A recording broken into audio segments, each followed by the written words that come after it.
Well, greetings, sisters and sunstars, greetings, patriots.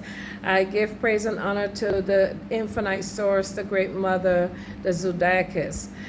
Well, no one has been talking about 3iatlas, so I just thought I would come and give you guys an update of what's been happening.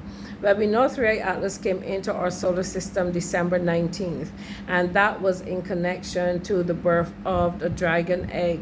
And that dragon egg was being cared for while Mother healed, and she's being cared for as well. And Mother being Merida. And Merida is the dragon mother of this realm. We have Pisti, her counterpart, which is actually moving. And Merida is also moving. We've been having lots of earthquakes here in the Caribbean, some off Barbados. Barbados being a beacon, a sentinel of, I should say, the guide. And 3iatlas picked up Barbados when it came into our solar system, because that's what Barbados was in times gone by. It was a beacon. Anyway, that's a story for another day. I got more videos of that on my TikTok page, so you guys can go check those out. Now, 3iatlas, when it came in, remember they said that it crashed into the sun. Well, it didn't crash into the sun. The sun actually imparted information. They exchanged information because the sun is plasma. So 3iatlas exchanged information with the sun. 3iatlas is coming from the Arcturans. The Arcturans are highly evolved civilization, way, way, way beyond us. We're at the lower end of the dragon womb. Arcturus is at the higher spectrum. 3iatlas was sent in by Sedna. Sedna is 10 times the size of what we call Nibiru, or Planet X. Planet X is behind the sun. So that has been here keeping watch. There's something called the Watchmen or the Watchers, and that's what part and parcel of what Nibiru is. It just doesn't host Anunnaki. It hosts several different civilizations. It is 3.5 times the size of our Earth plane. So that would give you an idea of how massive this thing is.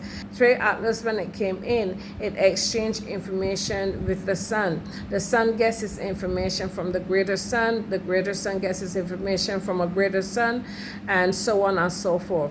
That the biggest sun of all is what the dragon mother, who I call infinite source, they breathe. It's a fire that is not hot.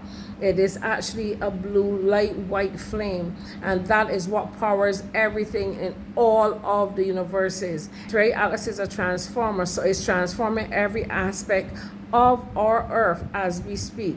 We're gonna have new lands coming up. Lands are going to be split apart, as we know what's happening in Africa, where that is splitting. I think in Idaho we also have land that's changing its course there.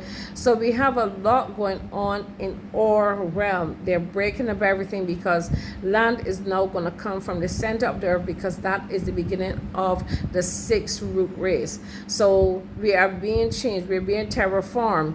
3iatlas is communicating beyond what you guys can imagine.